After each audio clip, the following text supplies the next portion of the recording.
ಅಭಿವೃದ್ಧಿ ಹೊಂದಿದ ಭಾರತವ ನೋಡಲು ನೀವು ಬದುಕಿರಬೇಕು, ದೀರ್ಘ ಆಯುಷ್ಯ ನಿಮ್ಮದಾಗಲಿ ಎಂದು ಕಾಂಗ್ರೆಸ್ ಅಧ್ಯಕ್ಷ ಮಲ್ಲಿಕಾರ್ಜುನ್ ಖರ್ಗೆಗೆ ಕೇಂದ್ರ ಗೃಹ ಸಚಿವ ಅಮಿತ್ ಶಾ ಹೇಳಿದ್ದಾರೆ.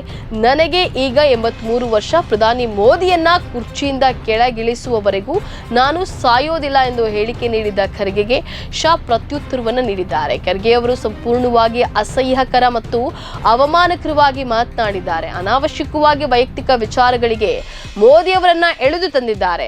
ಪ್ರಧಾನಿ ಮೋದಿ ಅವರ ಮೇಲೆ ಎಷ್ಟು ದ್ವೇಷ ಇದೆ ಎನ್ನುವುದನ್ನು ತೋರಿಸುತ್ತದೆ. ಖರ್ಗೆ ಅವರ ಆರೋಗ್ಯ ಸುಧಾರಿಸಲಿ ಎಂದು ಮೋದಿ ಅವರು ಹಾಗೂ ನಾನು ಪ್ರಾರ್ಥನೆ ಮಾಡ್ತೇನೆ. ಮೋದಿ 2047 ಅಭಿವೃದ್ಧಿ ಹೊಂದಿದ ಭಾರತವನ್ನ ನೋಡುವವರೆಗೂ ಬದುಕಿರ್ಲಿ ಅಂತ ಹೇಳಿದ್ದಾರೆ. ಜಮ್ಮುವಿನ ಚುನಾವಣಾ ಪ್ರಚಾರದಲ್ಲಿ ಮಾತನಾಡುತ್ತಾ ಖರ್ಗೆ ಅಸ್ವಸ್ಥರಾಗಿದ್ರು. ಈ ಸಂದರ್ಭದಲ್ಲಿ ಮೋದಿಯನ್ನ ಅಧಿಕಾರದಿಂದ ಕೆಳಗಿಳಿಸುವವರೆಗೂ ನಾನು ಸಾಯೋದಿಲ್ಲ ಅಂತ ಹೇಳಿದ್ದಾರೆ. ಪ್ರಧಾನಿ ಮೋದಿ ಅವರ ಬಗ್ಗೆ ಕಾಂಗ್ರೆಸ್ನವರಿಗೆ ಎಷ್ಟು ದ್ವೇಷ ಮತ್ತು ಭಯವಿದೆ ಎಂಬುದನ್ನ ಇದು ತೋರಿಸುತ್ತದೆ. ಅವರು ನಿರಂತರವಾಗಿ ಮೋದಿ ಬಗ್ಗೆ ಯೋಚಿಸುತ್ತಿದ್ದಾರೆ ಅಂತ ಹೇಳಿ ಶಾ ತಿರುಗೇಟನ್ನ ನೀಡಿದ್ದಾರೆ.